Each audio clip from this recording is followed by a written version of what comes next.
আসসালামু আলাইকুম রহমতুল্লাহ। আজকে দুপুরবেলা খাবার দেওয়ার সময় লক্ষ্য করি আমার রাজকুমার এবং তার কয়েকটা বান্ধবীকে পাওয়া যাচ্ছে না। আমি বৃষ্টিতে ভিজেই তাদের খুঁজতে শুরু করলাম। ও মা, নদীর পাড়ে এসে দেখি আমার রাজকুমার তার বান্ধবীদের নিয়ে সুন্দর করে গল্প করতেছে। তারপরে আমি নিচে আসলাম, তাদেরকে উপরে ওঠানোর চেষ্টা করলাম।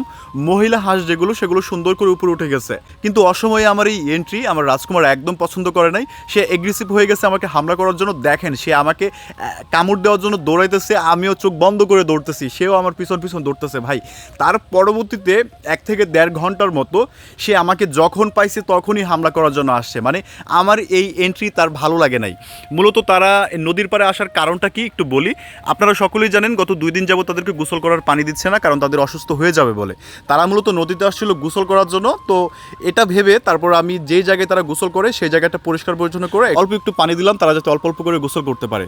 দেখেন, আজকে 2 দিন যাবত কিন্তু পুরো বাংলাদেশে কম বেশি বৃষ্টি হচ্ছে। আপনারা সকলে চেষ্টা করবেন আপনাদের মুরগির যে বেবিগুলো আছে সে বেবিগুলো একটু বন্দি করে রাখার জন্য। দেখেন, আমার সকল বেবিগুলোকে কিন্তু আমি স্টেপ বাই স্টেপ আমি বন্দি করে রেখেছি, বন্দি করেই তাদেরকে খাবার দিতেছি।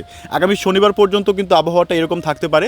আর এখানে দেখেন, এই যে আমি কক মুরগির যে কয়েকটা বাচ্চা কিনছিলাম সেই বাচ্চাগুলো দেখেন, মানে যে ক্যারেটে রাখছি ক্যারেটের ফাঁক দিয়ে সুন্দর করে বের হয়ে গেছে। তাদেরকে সুন্দর করে আমি ঘরের মধ্যে রাখলাম। ঘরের মধ্যে রাখার পর দেখতে পারতেছেন তারা সুন্দর করে খাবার খাইতেছে। এবং আরও একটা গুরুত্বপূর্ণ বিষয় দেখাবো, আমার বাড়ির সাথেই আমার ভাইয়ের খামার। আমার ভাইয়ের নাম হচ্ছে হুমায়ুন। গত একটা ভিডিওতে আপনাদের দেখিয়েছিলাম। তো আজকে তার খামারটা ভিজিট করব। তার খামারটা হচ্ছে একদম নদীর পাড়ে। দেখেন, সে তার চীনাহাঁস এবং পাতি হাঁসদের কত সুন্দর করে খাবার খেতে দিচ্ছে। মূলত সে কি খেতে দিচ্ছে, সে এখানে ধান খেতে দিচ্ছে, রাইস পলিশ খেতে দিচ্ছে, সাথে অল্প পরিমাণ ভাত খেতে দিচ্ছে। দেখেন কত সুন্দর করে খাবারগুলো খাচ্ছে। এবং এই হাঁসগুলো কিন্তু সুস্থ। আর একটা বিষয় বলতে হবে, সে কিন্তু মুরগি বলেন এবং হাঁস বলেন সব কিছুই পালন করে এবং হাঁসের কিন্তু অনেক বড় একটা খামার পরিচালনা করে। আমি ইনশাল্লাহ স্টেপ বাই স্টেপ আপনাদের দেখাবো। তার পাশে এখানে দেখতে পারতেছেন আমার চাচা এখানে নদীতে মাছ মারতেছে। মানে আমাদের বাড়ির সামনে যে নদী, ওই নদীতে মাছ মারতেছে। আরেকটা জিনিস দেখেন তো, ওই যে নৌকাটা অনেক সুন্দর লাগতেছে না? মানে এই দৃশ্যটা না আমার অনেক বেশি ভালো লাগে।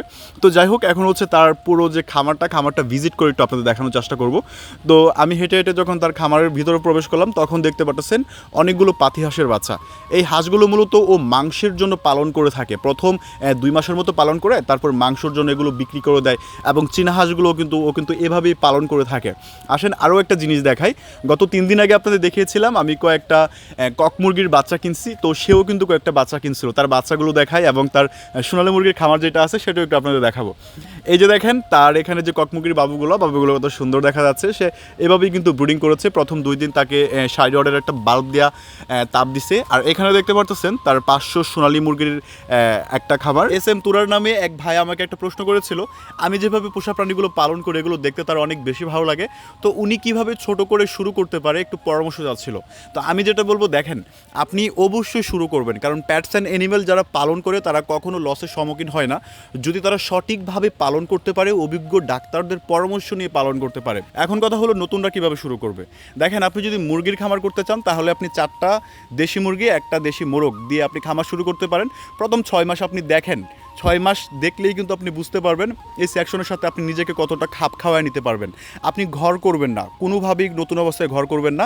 আপনি যেই জায়গায় থাকেন এই জায়গায় পালন করার চেষ্টা করবেন। প্রথম 6 মাস পরে যদি আপনার মনে হচ্ছে আপনি সেকশনটা বুঝতে পারতেছেন এবং এই সেকশনটা আপনি অনেক দূর পর্যন্ত আগায় নিয়ে যেতে পারবেন, তাহলে আপনি আল্লাহর নাম নিয়ে ছোট একটা ঘর তৈরি করেন এবং তারপরে হচ্ছে আপনি মুরগি বলেন হাঁস বলেন তা পালন করার চেষ্টা করেন। আমি শুধু মুরগির কথা বলেছি, সকল সেকশনগুলোতে আপনি এই বিষয়টা মাথায় রাখবেন। যদি কোনো সেকশন আপনি বড় করে ইনভেস্টের আগে প্র্যাকটিক্যালি আগে দেখেন এই সেকশনটা আপনার জন্য কতটুকু সুইটেবল হবে। আমি আপনাকে বলছি না আপনি পারবেন না, কিন্তু আমি আপনাকে এটা বুঝাইতে চাইতেছি দুনিয়ার সকল কাজ সকলের জন্য না। তো যাই হোক ব্রাদার, আপনি কোন জেলা থেকে আমাদের ভিডিওগুলো দেখছেন কমেন্ট করতে পারেন এবং আমাদের প্রতিদিনের পোষা প্রাণীর ভিডিওগুলো ভালো লাগলে ভিডিওটিতে একটি লাইক দিয়ে আমাকে পরবর্তী ভিডিওগুলো করার উৎসাহ যোগাবেন। সকলে ভালো থাকবেন, সুস্থ থাকবেন। টাটা, আল্লাহ হাফেজ।